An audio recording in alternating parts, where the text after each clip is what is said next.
This is Hot Mike. Hot Mike. On the networks of WDAY. Here's Dom Izzo. Welcome back, everybody. Tuesday morning show rolls on.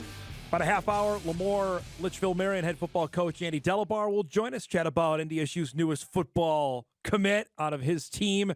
And Gunnar Thielges out of the 9-man ranks going to play at NDSU next year. We'll chat with our 26, excuse me. Yes, we still have the upcoming football season, so the 26th season.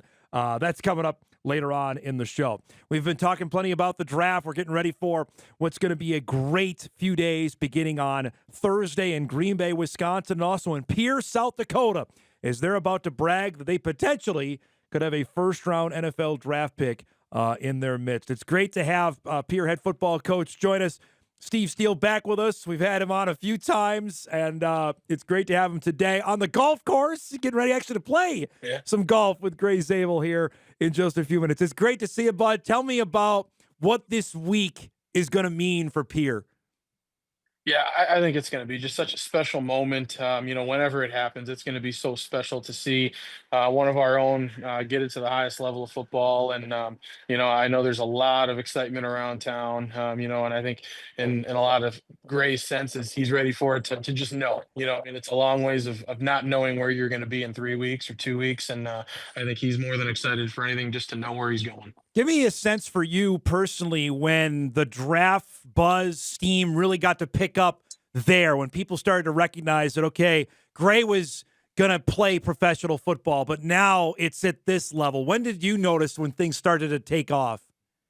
Yeah, I think it was right about the Senior Bowl. I think the last couple of years we had that sense, that he was going to have an opportunity to be a draft pick maybe. And, there's a huge difference between where you're going to be projected in the sense of a middle round pick that once you get to the third and fourth round you could very easily fall to the seventh, but I mean once you kind of get to that top tier, which Gray has now established himself in, it's a pretty surefire thing that it's going to happen. And I said the excitement right now is just a matter of when and how close and how easy it'll be to get to games.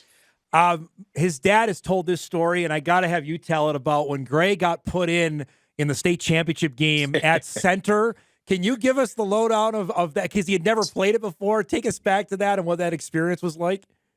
Yeah, I mean, so he had been starting at tackle for us that season, and our center got his hand cut really bad right before, like the 2 plays before halftime. So he went in and he got a couple snaps before half, but it was kind of just salting the clock away, not really trying to go anywhere. And he came up to me right before half. He's like, "Dude, that nose guard's a dude." And I'm just like, "Yeah, great, you're a dude too. I mean, you can do it." And we were down 2 touchdowns at the time, and we ended up fighting back and winning. And the neatest part was then at the very, very end, we're ahead. We get this turnover. We're getting ready to take some knees, and then Gray's like, "Well, Peyton's a quarterback." So we'd never practiced victory formation out of the gun. And I don't know who was more concerned about the victory formation under center, but they ended up doing the victory formation brother to brother out of the shotgun to salt those last 2 kneels away. That is, now when you say it, there's some goosebumps with that. That's pretty surreal that they got to do that. Yeah, it was a neat experience. I mean, and it was really cool for everybody. And I said I joked with Mark and Tana. I'm like, well, what's the only thing here? We fell a couple yards short of winning the state title this year, and this was the first year in 9 years we haven't had a Zabel on the roster. So I don't know. We'll have to figure something out to get one of them back on. I was going to get to that in a little bit. When he was a great athlete in high school, I know the Jacks offered him in baseball. Steve, when did you get a sense like, okay, we've got something? You mentioned he was a dude, but like he might be next level kind of player. Yeah, I mean, he was one of those guys that, I mean, he was such a football junkie. I mean, I still remember him coming into my office on an open period or during a lunch period and just come in to draw up plays. And, I remember his senior year, when he was committed to NDSU, he'd actually come in and talked about this play that he got from this guy named Cam Miller. And he was all really excited to go and be able to be a teammate with Cam, and they had been chatting a whole bunch already. And he drew up this play, and I'm like, well, okay, smart guy, let's draw it up out of our formations. I know you can diagram it off of film. And he got it through all of our formations. He figured some rules out, and we ended up running that a couple of weeks down the road and scored a couple touchdowns on it. So That's When you awesome. get someone that understands the game at that level, they've got a pretty decent chance to be, good, because again, everybody that goes to college is going to be athletic and they're going to be strong and big and all that. But he was always just a little bit next level in the head too. How much can you speak to? He always jokes with me about his basketball playing. Can you tell me about how good of a basketball player he was?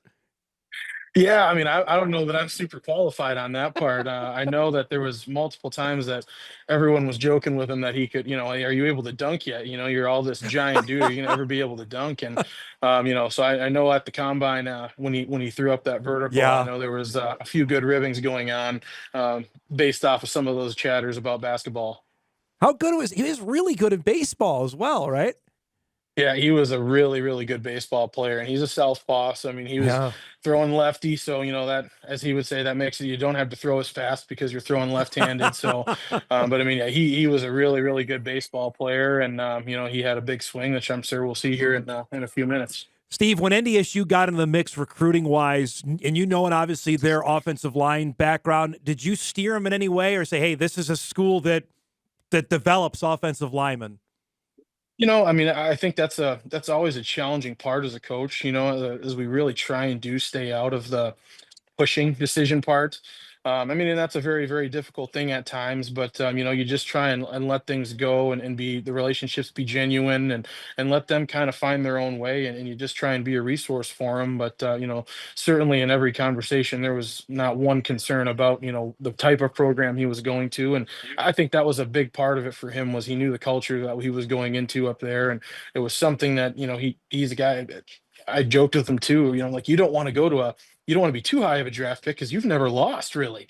I mean, you've never really experienced Yeah. a tough, bad season, and I think that was a huge appeal for NDSU as he knew he was going to a championship program, and I said that'll be a challenge here depending on where he ends up going this week, as you may not be going to a contender. Mm.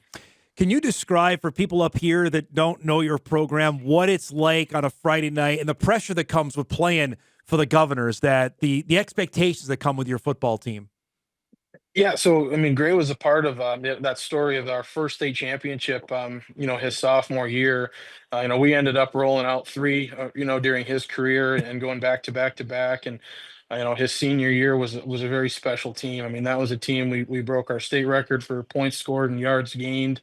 I mean, we did a lot of amazing things. A lot due to his leadership and some of our other players that season. And then Jet went on and ran four more out, so we ended up running out seven straight. And I said a large part of that was the Zabel family, and a lot of the different leadership qualities that all three of their boys had. You also had a pretty good quarterback who's at Ohio State and Lincoln Keno. I know we were talking when Lincoln was getting recruited. For people that don't know, before Washington State visually and then Ohio State, the Bison were clearly in the mix to get Lincoln, right?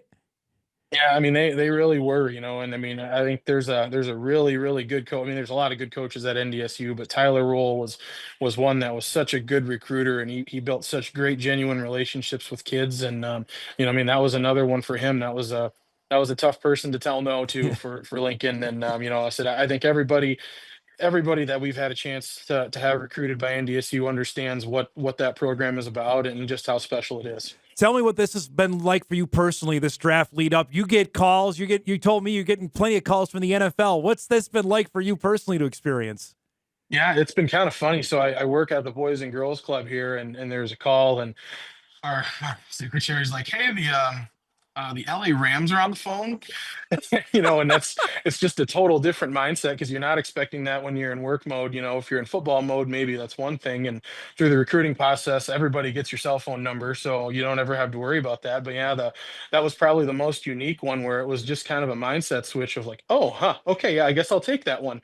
And I think we've had a handful of those. Most of them still end up with your cell number, but yeah, it's just been a really fun and incredible process. The amount of information they gather and how thorough they are and searching the backgrounds of their players.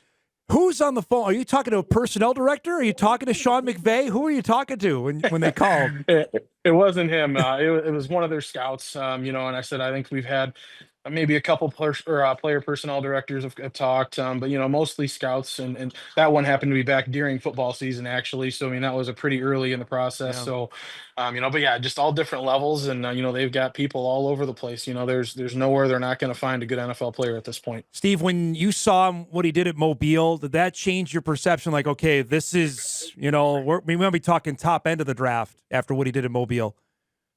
I think that's when he showed a lot of people that, but I think that if you look back to, the last off season, I mean, he had a lot of opportunities to go to some places where, he would have been right with those guys from the get go. So, I mean, I think you understood the special and the type of player and the caliber he was. I just think that's kind of where he showed everybody else. I got to ask for Pierre, what is this like? And what do you think either Thursday night or Friday night? What is it going to mean when his name gets called? It's going to be a really, really cool moment. I think it's one of those things where I think you're going to see a lot of the community really stand up a little bit taller that next morning. It's not every day that you get this opportunity for one of your own. And I think that Lincoln starting the spring game for Ohio State was a really cool moment that a lot of people took pride in here. And this is just going to be a step above that because it's the highest level of football that you can possibly play, and we're going to have one of our own in it. What's going to go through your mind, you personally, whenever he gets drafted? What's the first thing you're going to think? I think that's going to be kind of a hard one to know because it's going to depend on the team.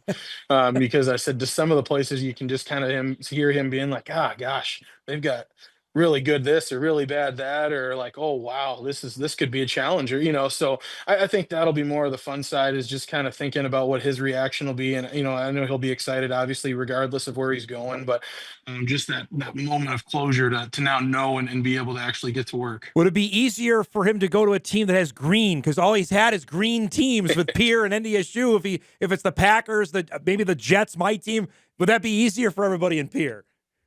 Yeah, that might be. I mean, I know that's going to be a challenge. I mean, as obviously North Dakota is pretty similar. I mean, there's a lot of Vikings fans here. There's some Packers fans here. There's some Broncos fans here, kind of on the western side, and then there's some Chiefs fans here in the south.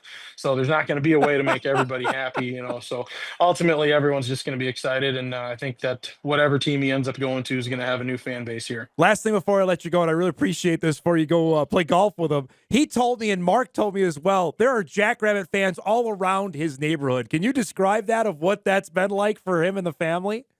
Yeah, I mean, and that's been a really fun. Oh, here he's strutting up here, got the stash and everything.